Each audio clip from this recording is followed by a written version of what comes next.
How do you avoid the tenant from hell? How do you avoid the worst tenants ever? You know, those Reddits you see of people just trashing houses? How can we avoid them? Well, it all comes down to tenant screening. But we need to be really careful about tenant screening, especially in provinces like Ontario. We've got very strict rules that you have to follow. Nearly 200 Toronto tenants have decided to stop paying their rent as they organize a rent strike against their corporate landlord. Residents at 33 King Street have decided that as of June 1st, they will not be paying their rent. These residents claim that their landlord, who is a global asset manager, has used above guideline increases to increase their rent over 22% in the past 5 years. This news comes right after a recent stat release showing that a record number of Toronto condo investors are in a cash flow negative position on a monthly basis. This is because the rising rents in Toronto have not been rising fast enough to keep up with the rising mortgage costs and other fees that investors have been paying due to the rise in interest rates. However, according to this firm's own financial reporting, about 50% of their rental income is profit. Should these tenants have the right to withhold rent, or will this only discourage or even scare more new landlords from putting their homes for lease? Avoid the tenant from hell by making sure you accurately and effectively check references. So the biggest mistake you're likely going to do as a landlord trying to check references is calling the person up and saying, "Hey, I'm Mr. Landlord, Susie's looking at renting my apartment." That's a dead giveaway tell. You do not want to approach the conversation that way. Instead, let the other person introduce themselves.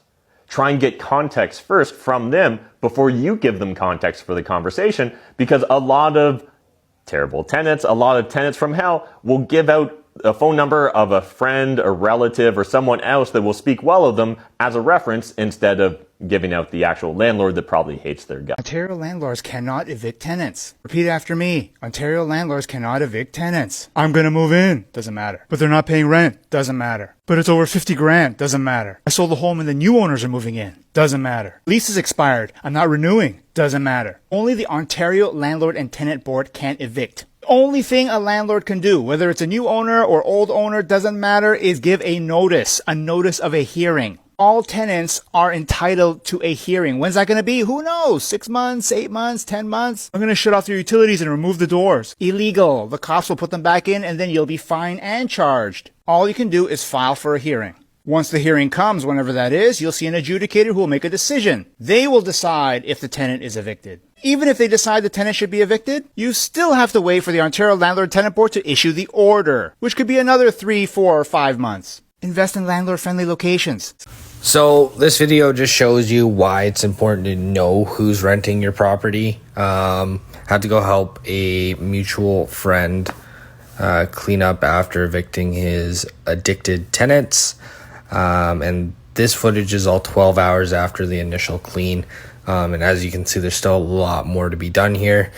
So avoid thousands of dollars of damage to your property and know who's renting from you, because this is going to be a long process. Hi guys, welcome back to my channel. Today we are talking about nightmare tenants. So guys, Canada is having a big house crisis because there is not enough homes for the amount of citizens that live here in Canada. So there's lots of immigrants, international students. There's a lot of foreigners that come to Canada.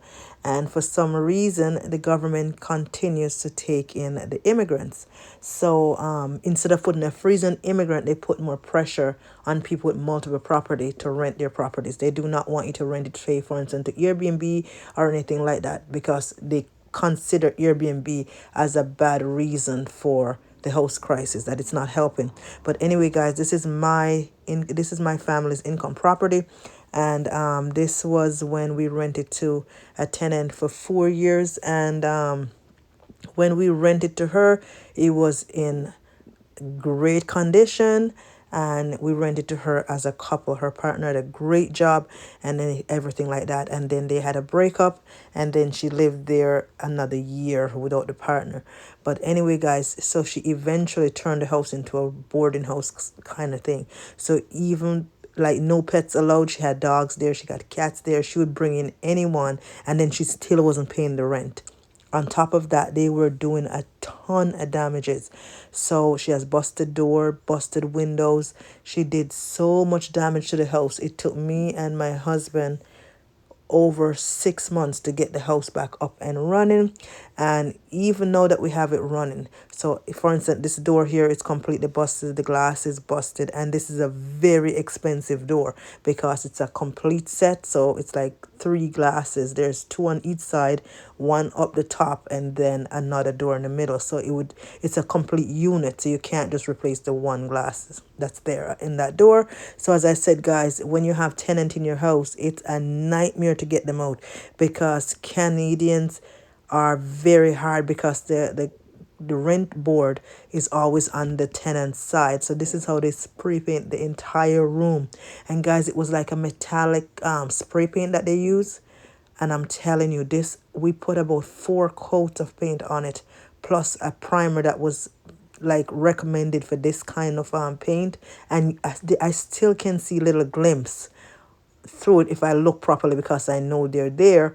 But to the naked eye who never know the house is like that would probably not realize. But guys, all the junk that this lady leave behind, 6 months later, I was still taking garbage out because here you're only allowed to put 1 piece of big household item out within 2 weeks. So even if she leave 4 or 5 mattresses, all those old dresses and all that stuff that she leave, it was hell to get rid of it. But anyway, guys, we got the house fixed up and now we have it running as Airbnb, and the city still give you a lot of trouble. It's a lot of different taxes. Look at all that clothes, guys. There was so much junk in this house. Talk about a nightmare. And then the biggest thing is when you try to get a tenant out, you can have somebody live in your house here in Canada for a full year not paying you any rent and you still cannot get them out of your house because the government, the housing market or whatever, not the market, but the rental board, you have to go through them to evict the person. So when you go to try to evict them, they have like, you got to serve them section A and you got to serve them section K, you got to serve them section D. So there is so much section to serve these people that by the time you finally get them out your house, it could be a year later, and then all those damages, you will not get paid for it because we've had incident before where we took the tenant to the rent board, took them to court, and then they award you the money, but you never see that money because it just doesn't come back to you because you cannot find those people to get the money from them because it's not like the rent board make sure those people pay you the money back. They just award you that you won the case, but you don't see that money. So guys, it was a nightmare to get this house clean. It financially drained us. And it was right after COVID.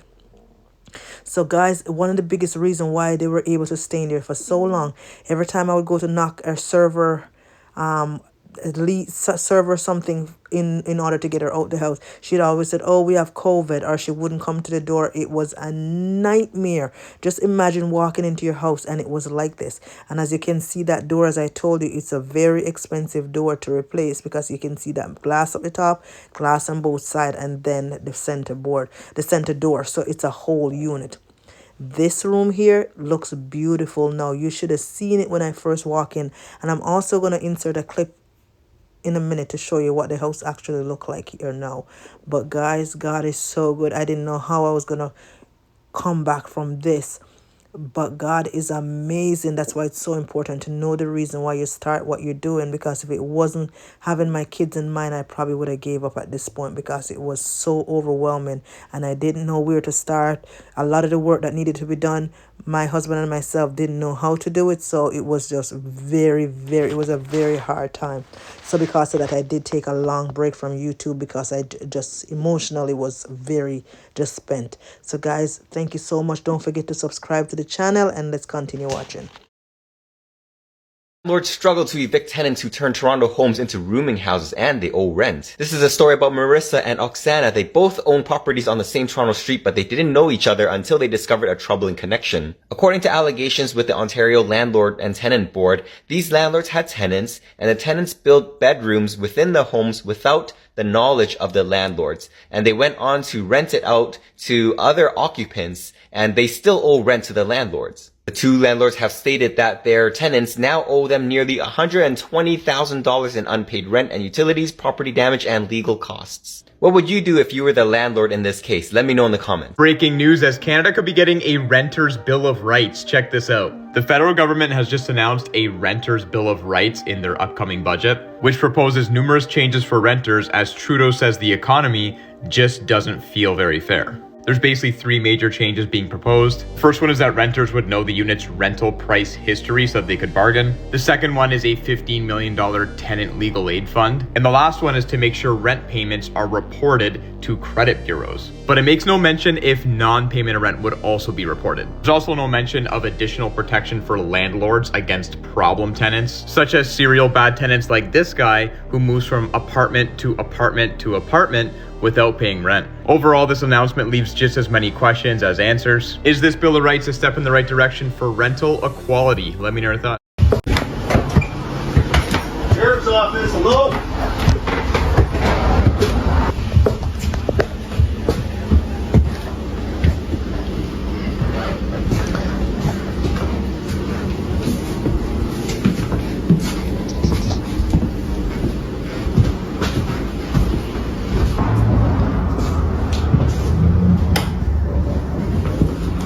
Nice one.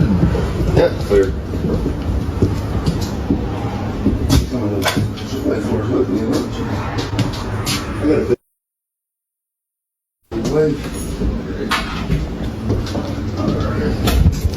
Thank you. He's got some paperwork for you to sign. Oh, yeah.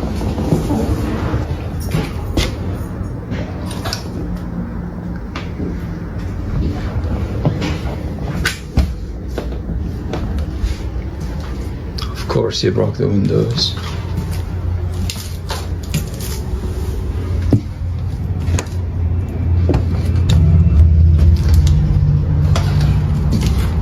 All the unpaid rent, the mortgage costs, and then now you have to deal with this garbage. Look at this. Tenant just left, hasn't paid rent, and then he leaves the house in this condition. The house is completely destroyed, full with garbage. We need to spend $1,000 to do the repairs here. Landlord and tenant ward, congratulations for your amazing achievements of allowing bad tenants to live rent-free, destroy the house, and get away with all that without any consequences. It takes about 1 year to get the bad tenant out of your house, and you have to pay your mortgage payments, you have to pay the maintenance fee, property taxes, everything went up, you have to pay all that, you deal with all that, and then you have to deal with this garbage. Then the tenant can simply move on to another property, do the same thing, and live rent-free, get someone else to fund his free accommodation. Landlord and Tenant Board, Government of Ontario, someone has to do something about this. It's unbelievable. Delays in hearing landlord and tenant issues are happening across Canada and are only getting worse. Another article was just released, this time by CBC, that features a man named Marco, who is a mortgage specialist, who is currently living in his car because the tenants that have rented his property have stopped paying their rent, and he's therefore paying for all the expenses for the home and cannot afford to pay for the expenses for the home and rent a property, and he can't get the tenants out. As you know, here in Ontario, while you're waiting for a dispute to be heard and while you're waiting for the verdict, a tenant can remain in the property even if they're not paying rent. There are some insane rules that landlords try to put into leases, but I think this Toronto landlord's list takes the cake for being the most ridiculous. You can pause to read through, and for context, the tenant said that even though the list mentions this, it is a completely separate unit from where the landlord lives in this house. Yes, almost every clause here is illegal under Ontario law, except for giving 60 days notice to vacate, maintaining your own fire and liability insurance, and 24 hours to inspect the unit. I was advising my client, and even though you could sign off on this lease and none of these rules can be enforced, I would still steer very clear from this landlord. It sounds like a total headache. Are you guys ready for this tenant update? Because I think I caught her. And to all you people saying this isn't true, I promise you everything I'm saying about my tenant is true. All the situation, this is my freaking real life. And if you think I'm just a drama queen ranting and raving on this platform, I promise you a lot of people want these updates. So here we go. A lot of you guys have been commenting for an update, and I was just gonna do today, like, hey, it's been quiet, I haven't heard anything, I'm just waiting for things on my neighbor to see if I can get eviction for disturbing the peace, because she's called the cops on her multiple times. So I'm just trying to like get everything in order to try to evict her, but it's like a slow process. But then at 3 o'clock today, we get a text from our neighbor. Apparently, her dog was out all last night in the yard, barking, barking, barking. Neighbor didn't do anything about that. It's just like, it is what it is. Then my neighbor was clearly outside. They were all hanging out. Like, you can see that my neighbors are outside and grilling and hanging out. And then my tenant decides to be loud, obnoxious on purpose for my neighbor to hear. Like, this is where it gets weird. Like, where she's not all there. My tenant was screaming at her dog again, saying, "You're the reason why I smoked in the house. You're the reason why I'm smoking. You're the reason why I smoke in that house. I'm not supposed to smoke in the house." Why are you yelling this and airing this out to everyone? Do you like want to get back to your landlord, aka me? Like, the detectors right now don't work in the house. But now I have a reason for an inspection. That was at 3 o'clock, okay? I get all these texts. I call my inspector guy, hey, I need you to get there tomorrow. I will pay you extra to be there on a weekend. I need you to get there about 3:30 or later, because I have to give her a 24-hour notice. He says, I'll be there at 3:30. Great. Now it's about 3:15. I text my tenant and the son, hey, I have someone coming. Oops. Tomorrow at 3:30, be ready. Tenant didn't say anything, but the son said, hey, like, what is it for? I said, well, we're changing the air filter, cleaning out the lines, the drain lines, which is true. We'll do that anyways while he's there. An inspection to see if anything needs to be fixed and everything's working. I'm not lying. So we'll see. Tomorrow at 3:30, and I swear I'm going to get a text and stuff like that from my inspection guy immediately, and I'm going to immediately start uploading because I know it's going to be like a thing tomorrow. I am crossing my fingers that it's true that she smoked in the house. She would have to get out in 3 days if it's true. But she's also like a nut job, so is it true, or is she just wanting me to get an inspection? I don't know. She's weird. We'll find out tomorrow at 3:30. Are you guys ready for this tenant up? I just became a landlord, and I'm shaking with the tenant from fucking hell. Mind you, it hasn't even been 2 months. I haven't even got the second month payment. I have spent so much money fixing her stupid little issues, and the amount of calls she's called me is ridiculous. I interviewed and did so many applications for this house that everyone wanted, my house, and I thought I picked the perfect tenant, but no! She is just breaking shit, and I'm paying for it, and on top of it, she's smoking in my fucking house. That is in our lease agreement. You are not allowed to smoke in my house. Didn't even know she was a smoker. And I had someone go fix the garbage disposal that she broke. And he's like, you know she's smoking in the house? So I immediately called my realtor and was like, what the fuck can I do? I have to send her all these letter of case of action. I called her and let her know, like, I will evict you. Like, she's like, oh, well, I'm doing upgrades. I redid the lawn. I did this. I put a sprinklers. I don't care. You are downgrading my house by smoking in my house. I don't put up with that. And then I remember before we even signed the lease agreement, she's like, can I do it light gray? And I was like, yeah, as long as it's really, really light gray, you're fine. I just need to be a light color, and it has to be like a satin or something you can easily wipe off. So when I do have a cleaner come in, they can wipe off the walls. Oh yeah, no problem. Found out it's fucking blue in my house. I am just flabbergasted. Like, I'm RV living. I'm traveling around the country. Like, I thought this was going to be so much easier. Like, if there's an actual problem, like the fridge stops working, something's wrong with the plumbing, immediately you jump to action. I'm getting someone there and it's going to be fixed. But the little issues of not being able to find your fan remote, and you don't know your Wi-Fi password, and you don't know how to properly use a garbage disposal is what gets me. She thought it was okay to have a big thing of rice that she didn't like, to dump it down the garbage disposal and clog my fucking drains. And she was like, well, I've had garbage disposals my whole life. I just put all my food down there and then I just grind it up. Are you kidding? You're ruining my piping. I just paid all this money to get a new garbage disposal now. I have to redo it. Like, you don't do that. And she was like, oh yeah, I put eggshells and I put coffee grounds down my plumbing. I put all my food down there. And I'm like, can you not do that? She's like, well, I've had it. I've had it forever. So no, I'm going to keep doing it. What the fuck, lady? And on top of that, she's like a pathological liar because her son is on the lease. So I call him and be like, hey, I hope you know what's going on. And she's like, she lies to me all the time. I cannot control her. Like, I don't know what to do. He doesn't live at the house. And I'm like, well, you gotta I gotta handle it. Do we need to go to court? Do I need to break the lease? Do we need to evict? Because if I evict her, she's going back with you. And that's gonna be a problem. And he's like, oh God, no. And I'm like, pathological liar, getting to the point, is she was like, oh, I've only lit a couple of cigarettes in the house. Like, I guarantee you it'll be finished. It'll be fine. It's fine. And then she talked to her son. The son called me because I'm like the third party. And he's like, she swear to God, swear to her family's grave that she'd never smoked a cigarette. I'm like, I literally just got off the phone with her under 2 minutes ago. She just said she only smoked she smoked in the house. And he's like, well, she is a smoker. If she smokes outside, she's going to smell like smoke. And I'm like, no. Smoke outside, far away from the house. You have a huge ass yard. Wash your hands, come back in. I understand that sometimes it's lingering. Okay. I'm not going to kill you for that kind of thing. But no. How is smoking still a thing? Like, ugh.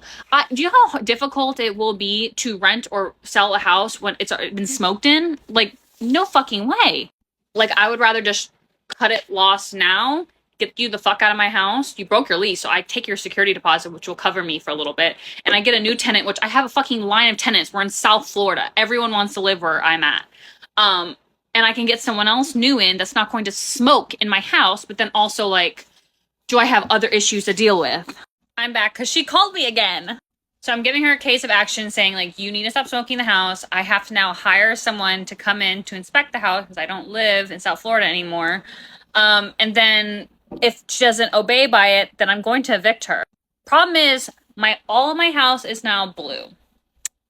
Do I put in the case of notice saying, hey, you need to paint the house before, or if I evict her, is the house just have to stay blue and then I gotta paint it fucking white again so I can rent it out?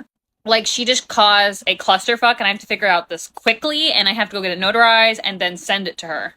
She also last month, I forgot about this, lost her fucking keys to the house and I had to make copies and send it to her. And I'm getting complaints from the neighbors because her dog, even though I just put up a brand new 8-foot security fence, 8 foot, beautiful white, the hard, not wood, but whatever fence. And the dog is digging holes in my yard and going underneath the fence and getting into the neighbor's yard. This is probably why she redid the yard, because her dog fucking destroyed it. And she realized, like, oh, fuck. There's just like a list of issues, and I just feel like I need to cut my loss. But then I also feel bad, but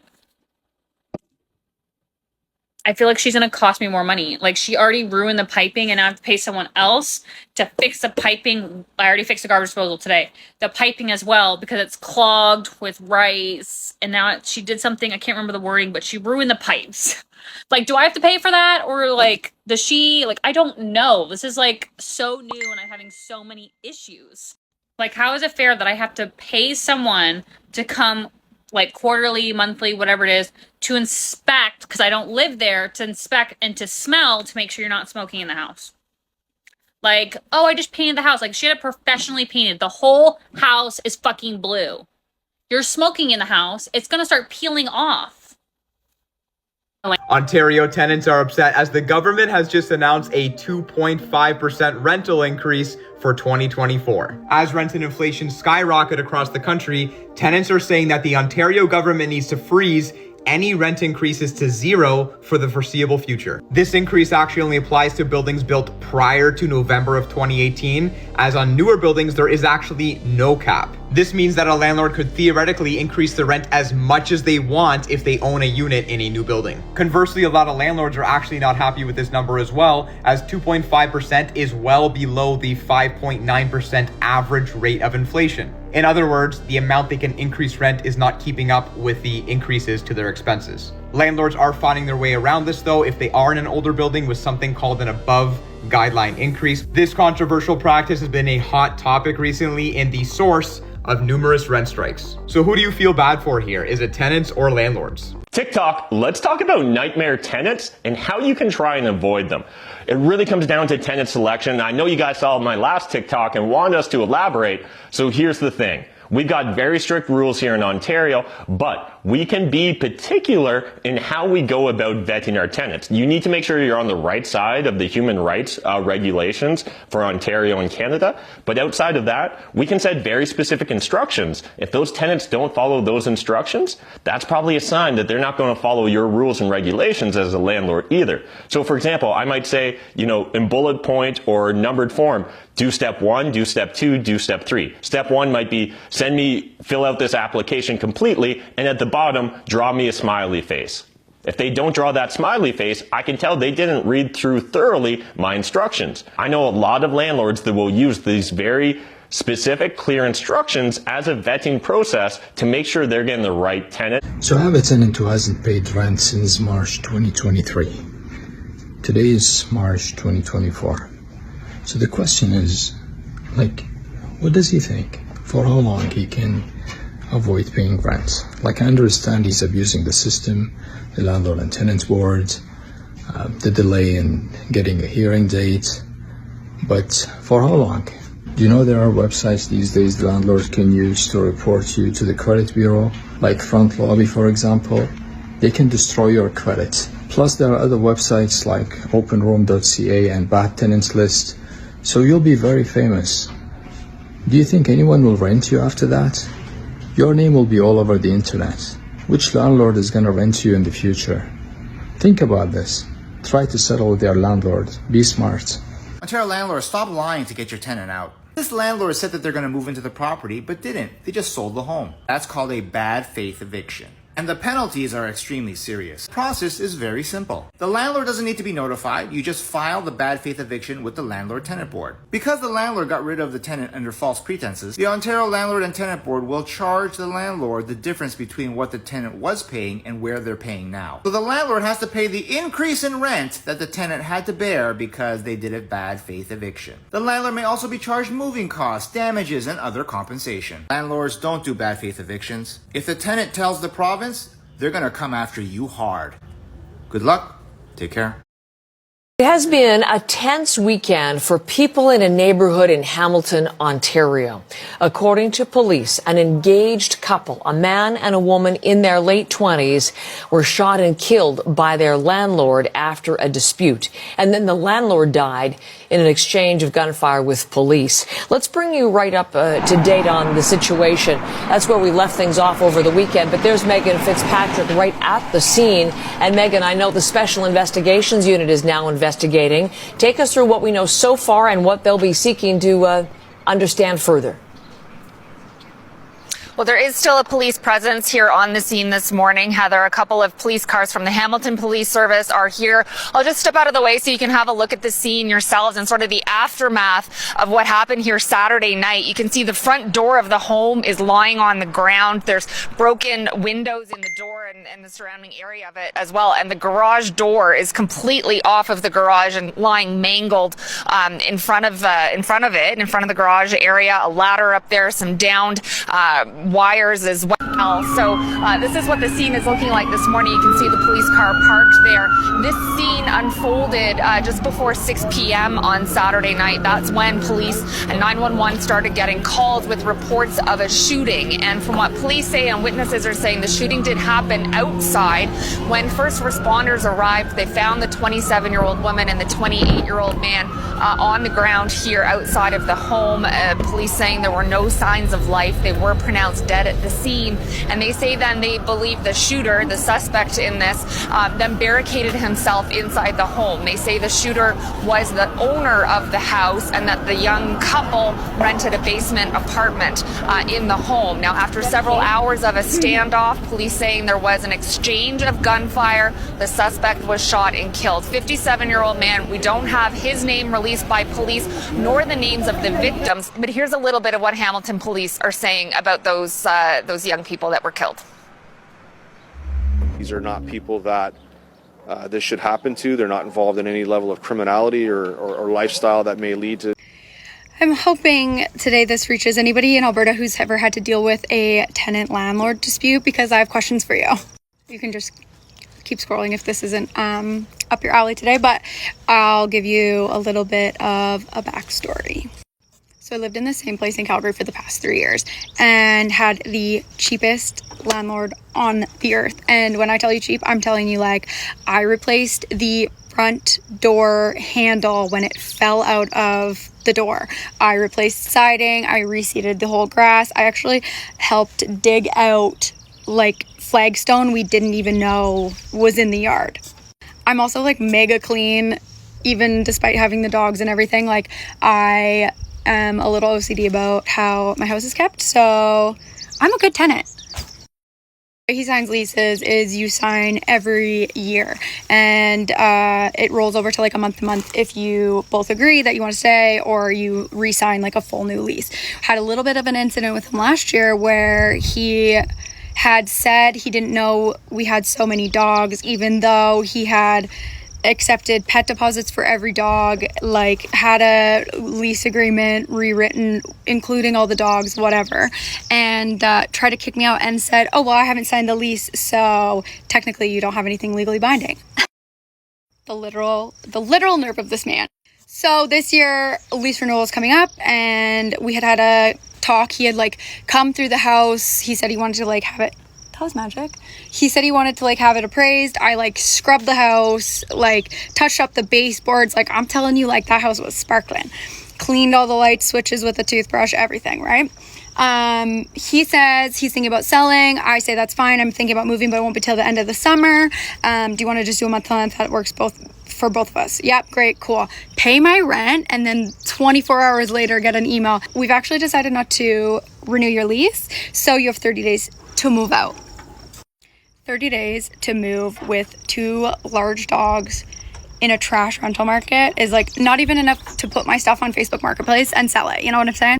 So anyways, I like email him. I say like, hey, is there any way we can do it like an extension? Can you like, you know, give me the standard 90 days, but he's got it like legally so that he only has to give me 30. Very annoying. Anyways, he says no, get out. And I'm like, okay, fine, whatever. Doesn't contact me the entire month. On the day that I'm moving, calls me like 4 times, and he's like, what's your plan? When do you want to do walkthrough? Like, what's going on? Like, he's calling my downstairs tenant, being like, did Kelsey, I think he thought I was gonna like burn the house down. I don't really know. Anyways, so I'm like, dude, I'm moving out of province because this is rushed and I didn't have any time. Sorry, come back for part 2. $50,000 I will get out next month. Cash for keys. Not an agreement that most of us would like, but why does this happen in Toronto? Or why does it happen in Ontario? Why is there a cash for keys when it comes to evicting tenants? Of the 20 tenants at 1270 and 1280 Webster Street who found letters at their front door late last week. Opened it up and I was like, oh my God, it's an eviction notice. So she started crying, came down here, and there was one at her door. The reason why I showed those 2 videos is, first video you see a landlord who has a toddler. She wants her tenants out and she wants to use the property. And the next, we see a huge apartment and all the tenants are being reno-evicted. Okay, that means the corporate landlord wants all those tenants out. And they're not even considering that there are people who are in their 80s living there. You know what's going to happen to that 80-year-old's daughter or granddaughter? They're going to turn bitter towards the concept of housing. And immigration does play a role in this, all right? Especially places like Toronto, Ontario. How many immigrants come here each year? 300,000? 400,000? Every time a new immigrant comes in, as a landlord, I'm looking at opportunity. It doesn't matter I'm a corporate landlord or a mom and pop landlord. Hey, if my current tenant is paying only $1,500 and the new guy who's coming into this country, he can pay $3,000, why don't I evict this current person? And imagine being a Torontonian who has been living here for such a long time and you are a tenant and they keep kicking you out. What happens to your mindset about landlord-tenant relationship? So again, I'm not trying to side with tenants here or side with landlords here. I think most bad tenants are a result of the housing crisis in Toronto. Well, this should absolutely terrify you if you're a tenant with a foreign landlord. There's an obscure law that if you're a Canadian tenant paying rent to a non-resident landlord, you're required to withhold and remit 25% of the rent to the CRA. Last year, a Montreal tenant was ordered to pay 6 years of tax as well as compounded interest because the CRA was unable to collect from the Italian-based landlord. I think about the tens of thousands of foreign landlords where the tax isn't being collected. The exposure to tenants is enormous. Clearly, the CRA is not educating the renting public and believes that not knowing your landlord is a non-resident is not a valid excuse.